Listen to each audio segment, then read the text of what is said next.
My name is Margaret Wilson. I am 72 years old, and I live in Chicago. For decades, I worked relentlessly, saving every penny, sacrificing every comfort, believing that if I devoted my life to building something solid, my old age would be secure, peaceful, and dignified. I dreamed of spending my twilight years surrounded by love, respect, and the quiet comfort of knowing that my only son David would stand by my side. That dream, however, was destroyed in the cruelest way possible. Because today, as I speak these words, I am not in a warm family home or a comfortable retirement villa. I am in a cheap, crumbling nursing home, abandoned like an old chair, thrown into the attic, treated as if my 72 years of sweat struggle and sacrifice had meant absolutely nothing. And the most painful part is this. The person who put me here was not a stranger, not an enemy, not a thief in the night. It was my own son. The same son I once carried in my arms, the same boy I fed, clothed, educated, and gave every opportunity to.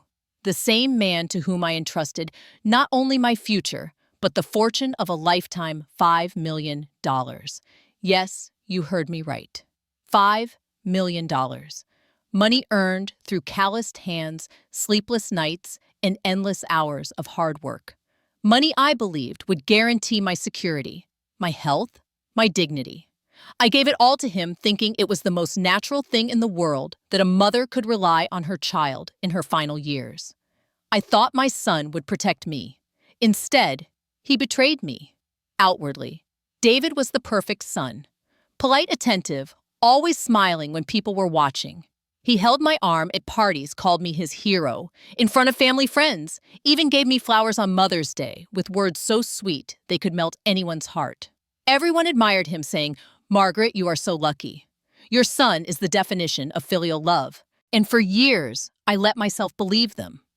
But behind closed doors, behind that flawless mask, lurked something I never wanted to admit. A cold ambition, a hunger for control, and a greed that had no limits. When I turned 70, I began to worry about the future. My health wasn't what it used to be. Arthritis made every step painful. My heart medications were piling up, and the silence of my big, empty house grew heavier with each passing night. I wanted peace of mind. I wanted to know that whatever happened, I would be taken care of, respected, and not left to the mercy of strangers. So after months of conversations, promises, and assurances, I made the decision that would cost me everything. I transferred $5 million, the bulk of my life savings, the fruit of 40 years of sacrifice, into David's name. I did it because he looked me in the eyes and said, "Mom, trust me. I'll make sure you're comfortable and safe for the rest of your life. You've given me everything. Now it's my turn to take care of you." Those words spoken by my own son made me believe I had done the right thing. I felt proud, relieved, even grateful that life had come full circle. But it was all a lie, a well-rehearsed act. Because the moment David had the money, the mask fell. The caring son turned into a ruthless guardian of wealth that wasn't even his. Instead of providing me comfort, he locked me away in this miserable place. A nursing home with cracked walls, mold creeping across the ceiling, and staff who look at us like burdens instead of human beings. The meals are tasteless scraps. The beds creak with every movement. The smell of disinfectant and decay fills the air. And here I sit, night after night, wondering how I could have been so blind. How could I, a woman who built businesses, negotiated contracts, and survived every challenge life threw at me, be fooled so completely by the one person I thought I knew best, my son, my own flesh and blood? The betrayal cuts deeper than any knife. Sometimes I think back to the first day I arrived here. David had told me we were just visiting a care facility for a short while until some renovations at my house were complete. He even smiled and kissed my forehead as he handed me over to the nurse. But when I asked him when he would take me home, he looked away. He said nothing. Days passed, then weeks, then months. My house was sold. My bank accounts emptied, my name erased from the family business I had built with my bare hands. And the worst part, not once did David come back to visit. Not once did he call to ask how I was. To him, I was already gone, forgotten. A nuisance locked away where no one could see me. $5 million richer, he carried on with his life, wearing the mask of the devoted son in front of society, while I rotted in silence. But silence does not mean weakness. Silence does not mean surrender. In fact, silence can be the most dangerous weapon of all. Because while he thought I was broken, while he thought I was powerless, I was watching. I was listening. I was gathering proof. Every lie he told, every document he forged, every cruel decision he made behind my back. He thought I was too old to fight back. He thought I was waiting to die. He was wrong. Before I reveal how I turned my silence into the loudest revenge a mother could ever unleash, I want to ask you, the person listening right now, to do something for me.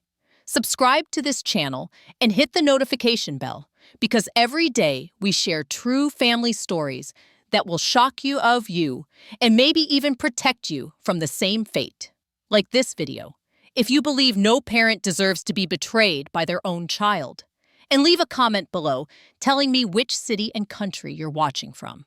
Because I want to know how many of you out there still believe in family loyalty, and how many of you, like me, have seen it shattered by greed. Tonight, I will open the doors to my past. I will take you through every sacrifice, every dollar earned, every moment of blind trust that led me here. I will show you how a son can turn into a stranger, how love can be twisted into a weapon, and how a mother's silence, once broken, can change everything. This is not just my story. This is a warning. And if you stay until the end, you will understand the truth. I learned too late. Never underestimate the silence of a mother. Because when she finally speaks, her words are no longer just whispers of pain. They are a verdict, a sentence, the heaviest punishment for the one who betrayed her. I was not born into wealth. My story began in a small, crumbling apartment on the south side of Chicago, where winters were cruel and summers suffocating. My father worked double shifts in a steel factory until his hands were permanently scarred, and my mother took in laundry from wealthier families to make ends meet. I grew up watching them sacrifice every ounce of strength just so my brothers and I could eat, and I swore that my life would be different. I swore that one day, I would create something so solid, so unshakable, that neither poverty nor misfortune could ever rob me again. That vow became the fire that fueled me through the next 50 years. I started small secretarial work at an architectural firm when I was just 19. The pay was barely enough to cover rent, but I stayed late every night, absorbing everything: how contracts were written, how deals were negotiated, how buildings rose from nothing but lines on paper. By 24, I was managing small projects. By 30, I took out my first loan, $25,000, a terrifying sum, for a woman who had grown up with nothing. I invested every cent into a run-down property, renovated it with my own two hands, and flipped it for double the cost. That was the spark. From then on, I lived with one obsession: to build an empire, brick by brick, contract by contract, dollar by dollar. I worked 16-hour days, sometimes longer. While other women were enjoying dinner parties, I was walking construction sites in steel-toed boots, negotiating with suppliers, demanding perfection from builders. There were nights when my back ached so badly, I thought I'd collapse, but I never did. Because every cut on my hand, every sleepless night was an investment into something greater. A future not just for myself, but for my son. When David was born, he became my reason for everything. I remember holding him for the first time, his tiny fingers curling around mine, and whispering a promise: I will give you a life I never had. I will make sure you never know hunger, never know fear.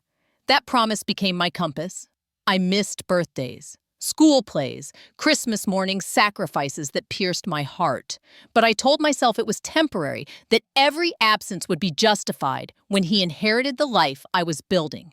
Over the decades, my fortune grew. By my early 50s, I owned a small construction company with 20 employees.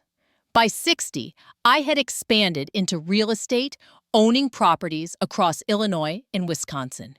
Every success was hard-won. I fought off competitors who doubted a woman's place in the industry. I survived recessions that wiped out men twice as rich as me. I clawed through betrayals from business partners who tried to steal from me. Yet I endured always, telling myself it was worth it, because David would never have to fight the way I did. By 70, my net worth had surpassed $5 million. And so, when my health began to falter, when arthritis stiffened my joints, and the thought of managing contracts exhausted me, I looked at David and saw not just my son, but the heir to everything. He had grown up watching me build this empire. He had studied business wearing suits I paid for attending schools my sweat had financed. He had lived in comfort, vacationed, in places I could never dream of as a child, eaten meals I had once only seen in magazines. Of course, I thought, he will take care of me. Of course, he will honor the decades I sacrificed for him. What mother doesn't trust her son?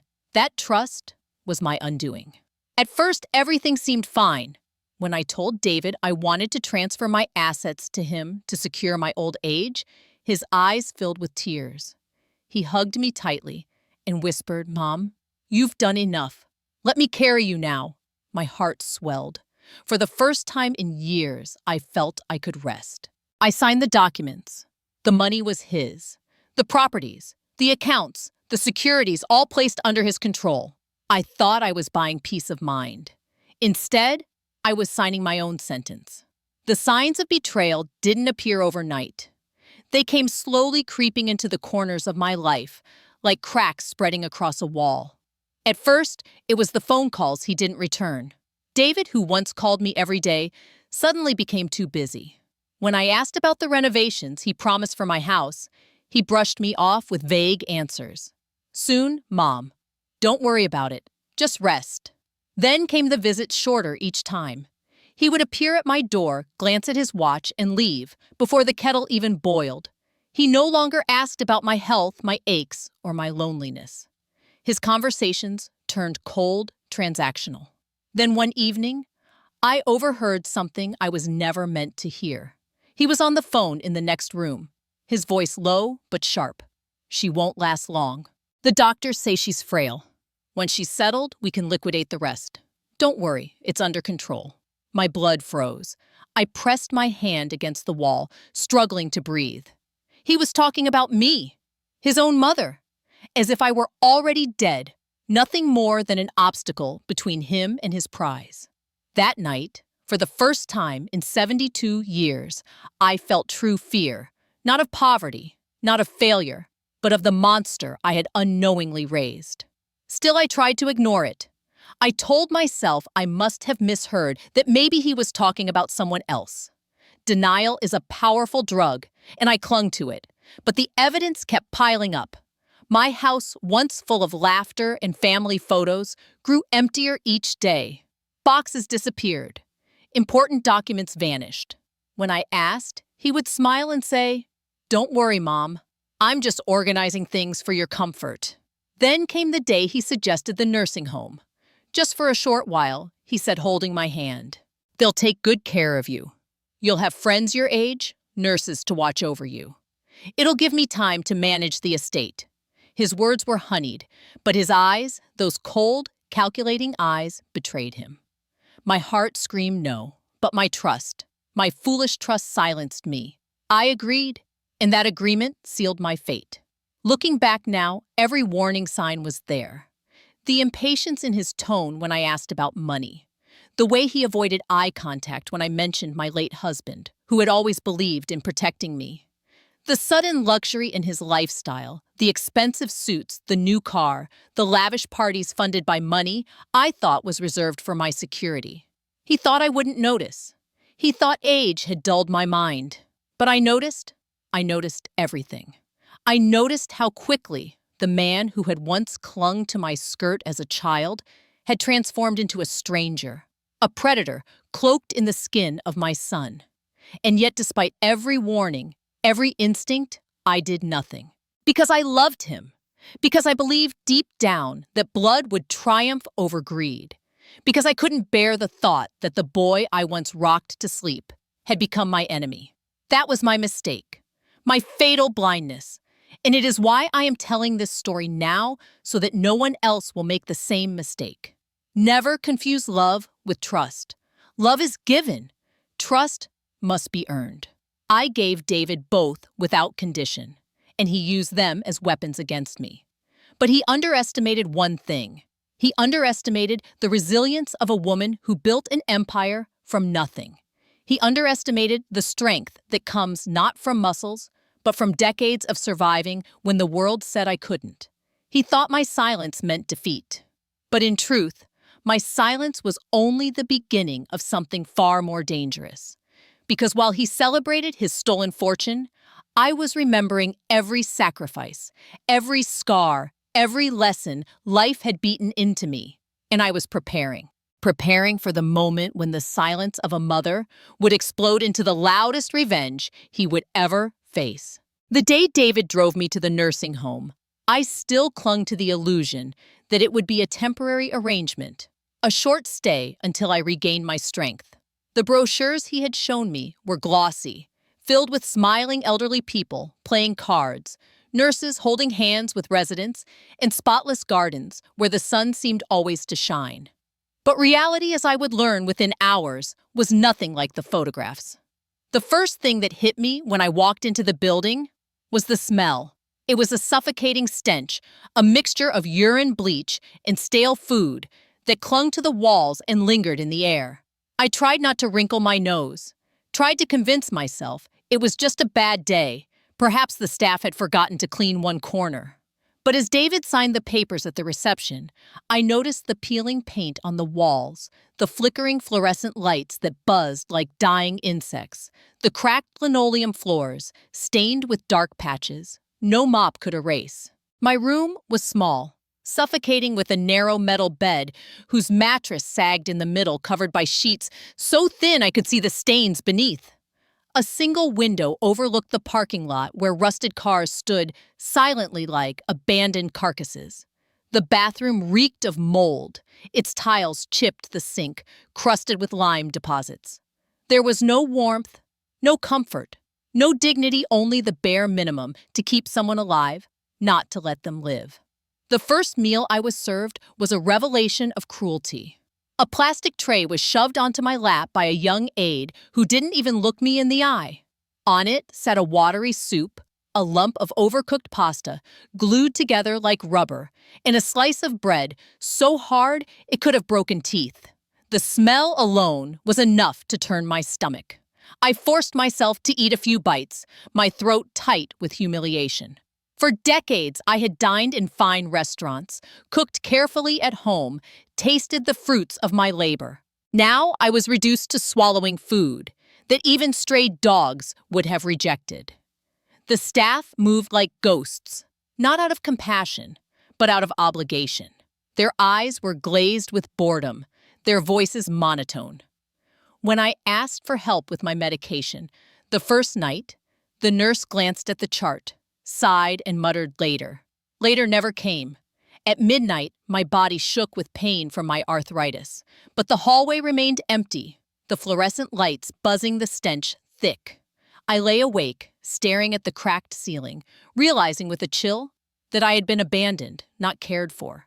Days turned into weeks, and the indignities piled up like bricks in a prison wall.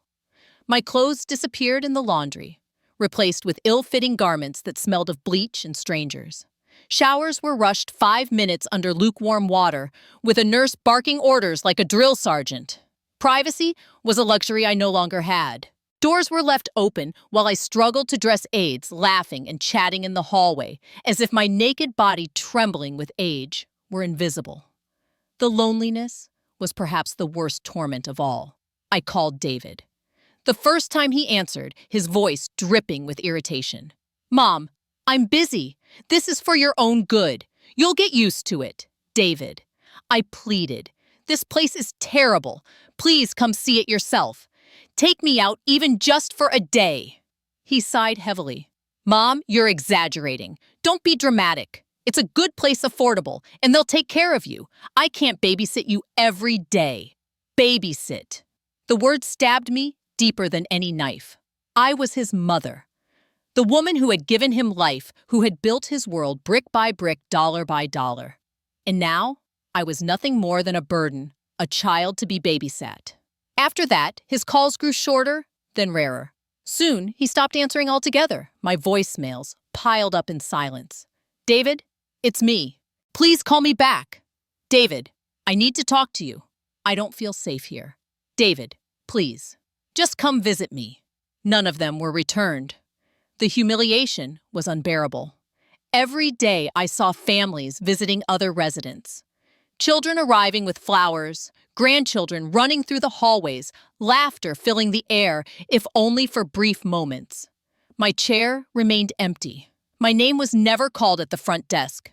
The other residents began to look at me with pity, whispering when they thought I couldn't hear. "She's the one whose son never visits." Each word was like acid poured onto my soul. I began to feel as if I were disappearing, fading into nothingness. Once I had been a woman of power, respected in boardrooms, feared by competitors. Now I was invisible, just another old body wasting away in a forgotten corner. Nights were the worst. The cries of other residents echoed through the halls, pleas for water, for painkillers, for someone to hold their hand. Sometimes those cries were met with silence, other times with harsh reprimands from overworked staff. I would lie awake, tears soaking my pillow, whispering to myself, this is not how my life was supposed to end. But what cut deepest wasn't the filth, the food, or the loneliness. It was the knowledge that I had chosen this fate myself. I had placed my trust, my life into the hands of the son I had loved more than anything, and he had discarded me like garbage. The shame was unbearable. I remembered board meetings where men twice my size tried to intimidate me, and I had stood tall, unbroken. I remembered nights when I had no money to buy food, and I had found a way.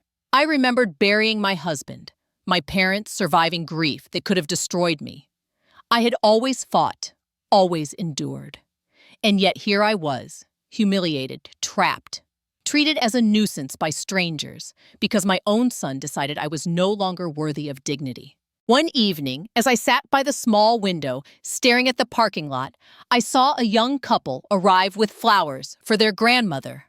The girl hugged her tightly, kissed her cheek, whispered, "We love you."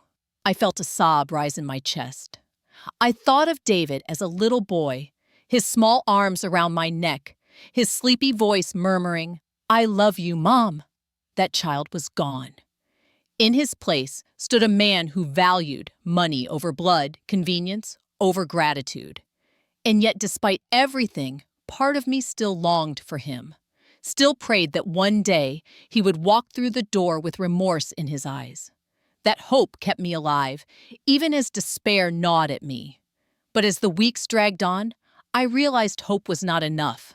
If I remained silent, I would rot away in this place, forgotten, erased. My silence would become my grave. And so in the darkness of that room, surrounded by the stench of decay and the echoes of forgotten lives, a seed was planted inside me. A seed of resolve. If my son thought my silence meant weakness, he was wrong. My silence would become my weapon. I would endure every humiliation, every night of loneliness, every tasteless meal. I would watch, I would wait, and I would gather strength. Because one day, when he least expected it, the silence of this mother would roar louder than any storm. The day I decided to stop crying and start watching was the day I truly began to breathe again. Up until then, the humiliation had crushed me, each unanswered call to David, a reminder that I was nothing more than a burden to him. But that night, lying awake, listening to the moans of forgotten souls echoing through the nursing home, I realized my silence could be more powerful than any scream. If I wanted justice, not only for myself, but for every parent betrayed by their child, I needed proof. Proof that couldn't be dismissed as the delirium of an old woman. Proof that would speak louder than David's lies. I started small. Every evening after the staff delivered dinner, I would hide the plastic utensils and keep the meal receipts. They listed the cost allocations for food numbers that showed how cheaply we were fed despite the thousands of dollars supposedly being paid for my care. I tore the corner of each receipt, folded it tightly, and slid it into a hollow under my mattress. It became my secret archive, a growing testament of neglect. Then came the recordings. I had kept an old voice recorder in my handbag, a relic from years ago when I used to record business meetings. The staff never bothered to search my belongings, assuming a woman my age had no use for technology. That naivety became my shield. Late at night, when nurses snapped at residents begging for pain relief, I pressed record. Their irritated voices, their threats to shut up or lose privileges, were captured forever in digital memory. Sometimes, I even whispered to the recorder, documenting the conditions of the day. No shower for 3 days. Food inedible. Medication skipped. It felt like confiding in a loyal friend who would one day shout my truth to the world. My plan would never have advanced without her Clara. She was a nurse in her late 30s, weary eyes behind glasses, but a gentleness in her hands that reminded me of my daughter Laura, the daughter I lost too soon. Clara noticed things. She noticed the way the other aides ignored me, how they pushed trays onto my lap without a word, how they left me sitting for hours without water. One evening when she came to check my blood pressure, she whispered, "You don't belong in this place." Her voice trembled, as if afraid the walls themselves were listening. That single sentence opened a door. I studied her carefully, tested her with cautious confessions. "I tried calling my son today," I murmured, keeping my tone casual. "He didn't answer. He never does." Clara's eyes softened. She adjusted the cuff on my arm and leaned closer. "If you need me, if you ever want something kept safe, you can trust me." I took the risk. The next week, when she slipped into my room at dawn for her shift, I handed her a small envelope. Inside were meal receipts, a few blurry photographs I had managed to take with the old flip phone I still carried, and a note. "Keep these, please. Someday I will need them." Clara tucked the envelope into her pocket without a word. That was the moment we became co-conspirators. The camera was my boldest move. It was hidden in the most ordinary object, a pen. Years ago at a corporate seminar, I had received it as a promotional gadget, an actual working pen with a miniature lens near the clip. I had forgotten it existed until I found it at the bottom of my handbag one restless afternoon. My heart pounded as I tested it. It still worked. Every time an aide ignored my calls for help or barked at another resident, I clicked the pen discreetly. Each second of footage was another nail in the coffin of David's betrayal, for he was the one who had chosen this place for me. And while I gathered evidence in the present, memories from the past began to flood my mind. It was as though the act of documenting of fighting quietly unlocked parts of me that had been buried beneath years of sacrifice. I remembered being 22, standing in front of my first job interview, at an architecture firm, clutching my portfolio with shaking hands. They told me women didn't last long in construction. Too fragile, too emotional. I had smiled politely, then worked harder than anyone else until I earned their respect. That memory became a source of strength now. If I could survive in boardrooms filled with wolves, I could survive in this place. I remembered the birth of David. The way his tiny fingers wrapped around mine, the weight of his fragile body against my chest. I remembered whispering promises to him in the hospital bed. "I will give you everything. I will never let you suffer." Those promises had guided every decision of my life. But promises I was learning could become chains. My blind devotion had created the very monster who abandoned me here. Clara became more than a nurse. She became my confidant. During late-night rounds, she would linger in my room longer than necessary, pretending to adjust my IV or check my vitals while we spoke in hushed tones. I told her fragments of my story, how I had worked decades to build wealth, how I had trusted David with everything, how he had betrayed me with a signature and a smile.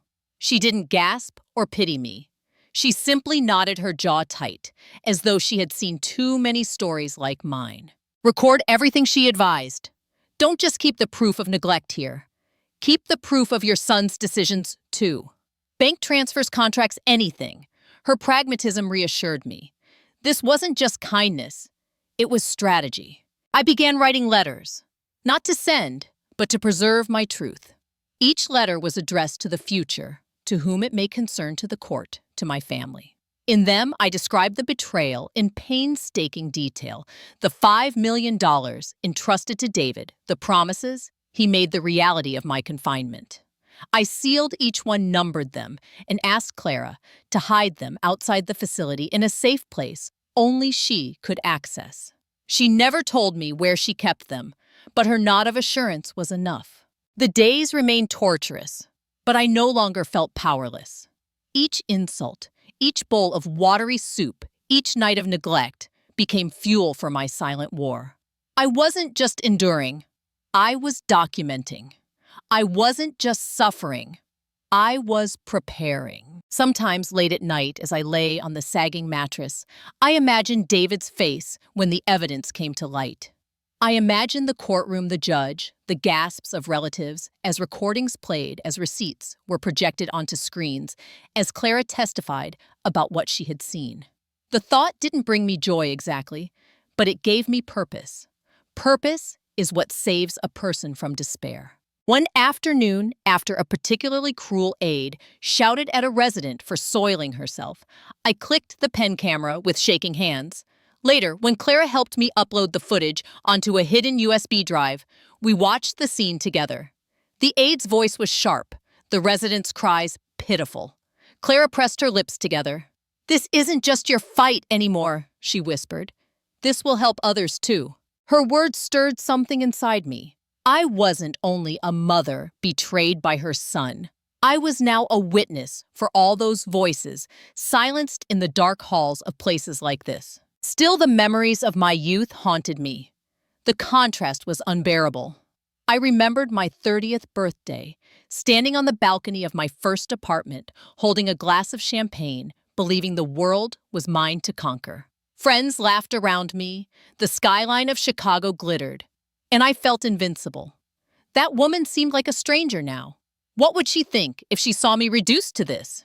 Would she weep, or would she smile knowingly, confident that even in chains, I would find a way to fight back? The more I thought about her, the more I realized she was still inside me.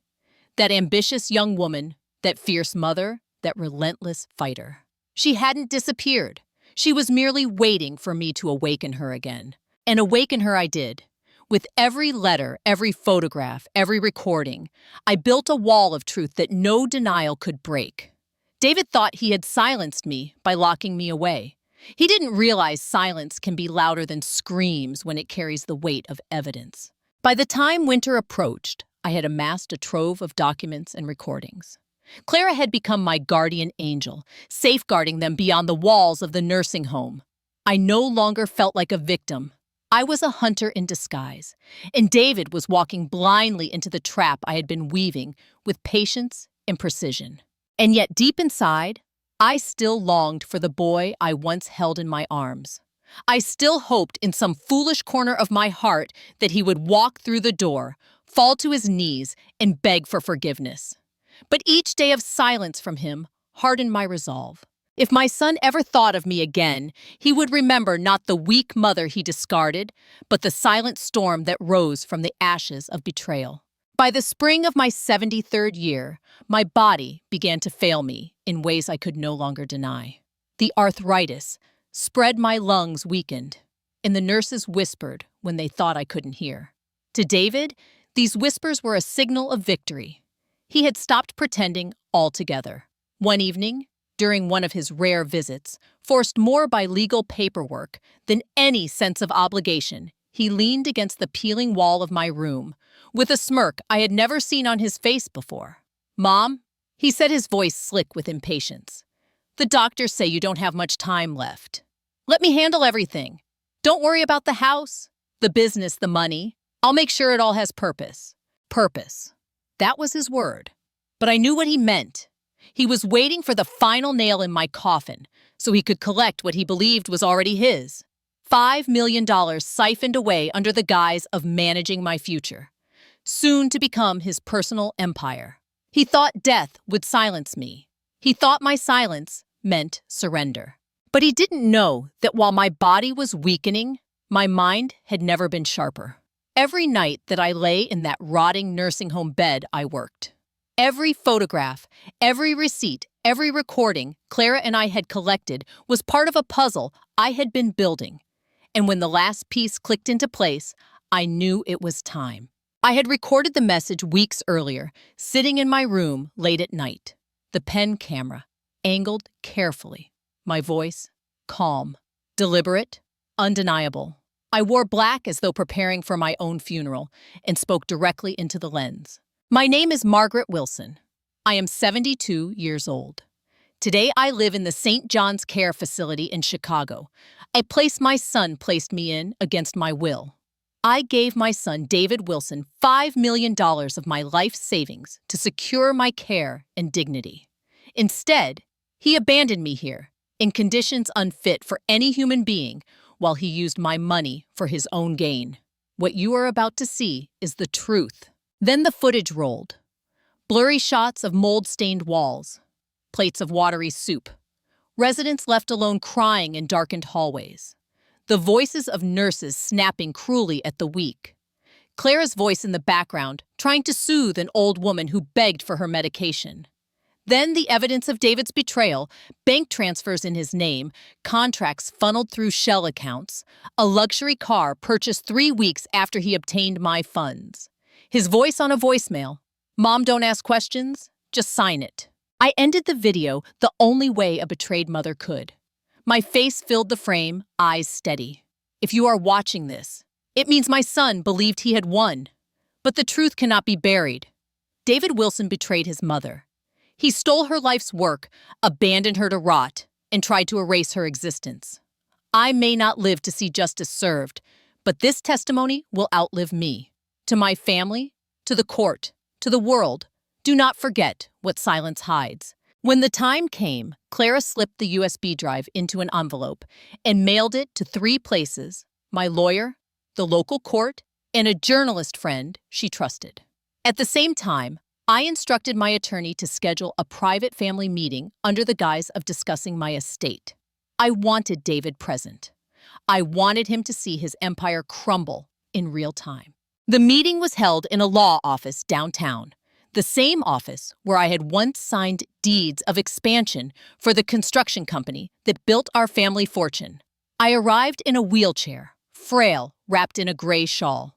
David was already there, smug, adjusting his tie, shaking hands with cousins and relatives, as though he were the rightful heir to a dynasty. When everyone was seated, my attorney, Mr. Lawrence, cleared his throat. Before we proceed with Mrs. Wilson's estate matters, there is something she has prepared for all of you. He pressed a button, and the screen at the front of the room flickered to life. At first, David didn't react. He assumed it was another one of my sentimental recordings, maybe a farewell message. But as the images of the nursing home appeared, the filth, the neglect, the cries, his smirk began to fade. When his own voice filled the room, commanding me to sign documents without question, his jaw clenched. And when the bank statements appeared, his name printed clearly on each transaction, the color drained from his face. Relatives shifted uncomfortably in their chairs. Gasps rippled through the room. "My God," whispered one cousin. Another aunt muttered, "How could you?" David stood abruptly. "This is manipulated. She's old. She doesn't know what she's saying. She's been—" But his protests were drowned out by the closing words of my video. David Wilson betrayed his mother. He stole her future. He abandoned her to die. This is the truth. When the screen went black, silence filled the room. For a moment, no one moved. Then, Mr. Lawrence turned to David, his voice ice cold. "We have already filed the necessary petitions with the court. Your actions will be investigated for fraud, elder abuse, and misappropriation of funds. Every piece of evidence is now in official custody." David's hands shook. "Mom, please," he muttered, his bravado crumbling. "You can't do this to me. I'm your son." I looked him dead in the eye, my voice steadier than it had been in years. "You stopped being my son the day you locked me away like garbage. Today you face the consequences of your own greed." The lawyer announced that control of my estate had been placed into a trust under court supervision until the investigation concluded. Clara, my brave ally, had also agreed to testify if necessary. The walls David thought would protect him were collapsing, brick by brick, right in front of him. But the final blow came not from me, not from the lawyer, not even from the court. It came from the journalist. The same day the family meeting ended, the video was published online. Within hours, it spread across local networks, then national media. Headlines screamed, "Chicago mother, betrayed by son $5 million, stolen elder, left to rot in nursing home." News anchors replayed the footage. Strangers debated it on talk shows. The public outrage was overwhelming. David's face, once associated with business success and social charm, was now plastered on every screen as the symbol of greed and filial betrayal. Calls flooded his office. His partners withdrew. His name became toxic overnight. The empire he dreamed of building with my stolen wealth turned to ash before his eyes. And me. For the first time in years, I felt free. Not because the nursing home had changed. The walls were still cracked, the food still tasteless. But because I had spoken. My silence, carefully crafted and patiently endured, had become the loudest scream of all. David had believed I was waiting to die. But instead, I had been preparing to live forever in the truth. The aftermath of that fateful day spread like wildfire.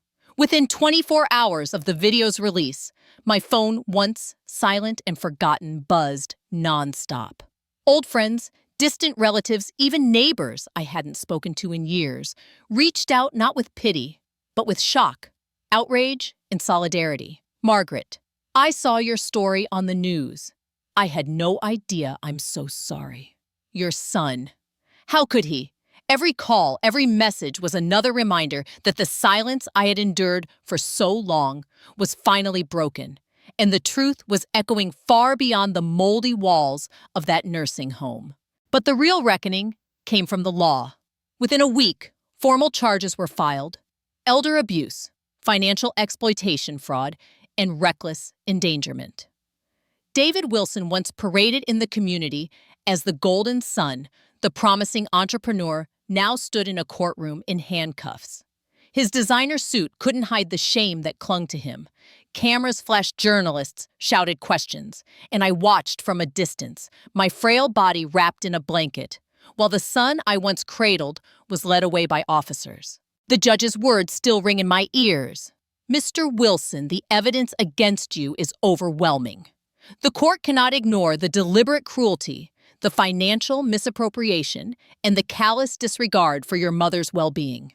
You will face trial, and you will answer for every decision you made." David's lawyers tried everything. They argued I was senile, that my accusations were the product of confusion, that the video was manipulated. But the receipts, the bank transfers, the recorded conversations, and Clara's sworn testimony shredded their defenses one by one. Every lie David had built collapsed under the weight of truth. The family, once divided by whispers of who deserved what, inheritance, now stood united in their horror. Cousins who once envied David's success turned their backs on him. Aunts and uncles who had praised him as the pride of our family refused to speak his name.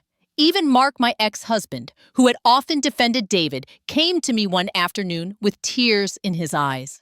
"I don't know when our boy lost his way," he whispered. "But you were right, Margaret. He needed to face the consequences." The trial lasted months. I didn't attend every session. My health wouldn't allow it. But the transcripts reached me daily, each detail another nail in the coffin of David's reputation. Witnesses testified about his reckless spending, his arrogance, his disregard for family obligations. The journalist who had first published my video attended every hearing, ensuring the public never forgot the story. David became a symbol not of success, but of betrayal, greed, and downfall. The verdict, when it came, was clear guilty on multiple counts. The sentence: years in prison, restitution for the stolen funds, and a permanent stain on his name. As the judge read the decision, David's eyes flicked toward me in the gallery. For the first time in months, I saw no arrogance, no defiance, only a hollow emptiness, the look of a man stripped of everything he thought he deserved. And me? I expected triumph. I expected joy at seeing justice done. Instead, I felt something far heavier, yet far more liberating: peace. Yes, my heart ached, knowing that the boy I once loved had chosen a path that ended in chains. But I also knew I had done what was necessary. My silence had not been weakness. It had been preparation. My voice, once unleashed, had delivered justice, not just for me, but for every parent who has ever been betrayed. In the months that followed, life settled into a new rhythm. Clara remained by my side, visiting me often, her presence a reminder that even in darkness, kindness exists. The nursing home staff, under scrutiny from the public, transformed overnight, suddenly attentive, suddenly eager to prove they were not complicit. But I knew the truth. Change born of fear is not real change. Still, I took comfort in knowing no other resident would suffer the way I had. Sometimes, late at night, I found myself replaying David's childhood in my mind. His laughter as a boy, his pride when he graduated, the hugs he once gave so freely. I grieved not only the betrayal, but the death of the son I thought I had. Yet grief no longer chained me. It was simply a weight I carried lighter each day, balanced by the knowledge that I had defended my dignity. And so I leave you with this truth, the same truth that carried me through betrayal. And back into the light, never underestimate the silence of a mother, because silence does not mean surrender. Silence means watching, waiting, preparing. And when that silence finally breaks, it is not a plea, it is not a cry, it is a verdict. The final sentence for those who thought they could betray her without consequence. If you are watching this, if my story has struck a chord in your heart, I ask you to do one thing. Follow this channel, Family Stories Collection, because every story we share is a mirror of life's most painful truths and most powerful lessons. Leave a comment below. What would you have done if you were in my place? Would you forgive or would you fight? And don't forget to like this video so that more people will hear the warning. I wish I had heard before. It was too late. This is my story, a story of silence, betrayal, and the justice that followed. But above all, it is a story of resilience. Remember it, share it, and never, ever underestimate the silence of a mother. In the quiet weeks after the verdict, I began to notice something I had long forgotten: the sound of peace. It wasn't silence, not the suffocating silence of abandonment in that nursing home, but a gentler stillness. The kind that comes when the weight on your chest is finally lifted. The world had heard my story. Justice had spoken. And for the first time in years, I could sit by a window, watch the Chicago skyline fade into twilight, and breathe without bitterness choking me. Yet peace does not erase scars. Some nights, I still woke in a cold sweat, hearing David's voice from that wedding reception where he first humiliated me, or seeing his smirk when he thought I was too weak to fight back. Betrayal leaves shadows that no verdict can chase away. But even in those moments, I reminded myself I had chosen to fight, and I had won. The wound might remain, but the shame was no longer mine. It was his. The family remained divided. Some relatives pitied David, saying prison was too harsh. Others said he deserved worse, but none of them looked at me with pity anymore. They looked at me with respect. That mattered more than I can put into words. For 72 years, I had been the woman who gave, who sacrificed, who built. Now I was the woman who stood, who fought, who refused to let silence mean defeat. Clara, my angel in scrubs, visited me every week. Sometimes she brought flowers, sometimes just her smile. We never spoke much about the past. We didn't need to. She knew what she had done for me, and I knew I could never repay her. But I tried in small ways. I wrote her into my will, not with millions, but with enough to ensure she could pursue the nursing scholarship she once confided was her dream. For the woman who gave me back my voice, the note read. I also began to write again, not the desperate letters of evidence, but reflections, memories, fragments of wisdom I wanted to leave behind. Some were for my family, others for strangers who might one day face the same betrayal. Trust, but never blindly. Silence can be strength, but only if you know when to break it. Love your children, but teach them that love does not erase responsibility. The nursing home under investigation tried to clean its reputation. Fresh paint on the walls, new staff, stricter rules. They even asked me to speak at a reopening ceremony. I declined. No coat of paint could erase what I had endured. My words had already been spoken, and they had echoed farther than the walls of that place ever could. One afternoon, months after David's sentencing, I found myself sitting in the small garden behind my temporary residence. The roses were in bloom, their red petals glowing against the green. I reached out to touch one, and for the first time in years, I smiled without forcing it. A thought came to me, then maybe forgiveness wasn't about excusing David's actions. Maybe forgiveness was simply allowing myself to live without his shadow looming over every breath. Did I forgive him? The truth is complicated. I forgave the boy he once was, the child with wide eyes who held my hand at construction sites, who whispered he wanted to grow strong like me. But I could not forgive the man he became. That was a weight he would carry, not me. And so my life moved forward, not as I had planned, but as it needed to. Simpler, quieter, but filled with a kind of dignity I had thought was lost. Some nights I still whispered to the wind, not prayers, but promises to myself. Never again will my silence be mistaken for weakness. This is my final reflection to you listening now. If you remember nothing else from my story, remember this. Never underestimate the silence of a mother. For silence is not absence, it is preparation. And when she finally speaks, her words are not pleas. They are a verdict, a final sentence that cannot be appealed. So I ask you before this story fades into your evening, what would you do if you were in my place? Would you forgive? Would you fight? Or would you like me learn that sometimes the greatest revenge is simply to speak the truth out loud? Follow Family Stories.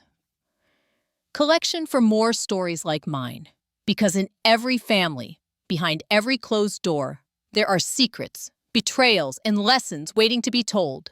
Leave a comment below and share your thoughts. And remember, the silence of a mother is never empty. It is the storm before the judgment.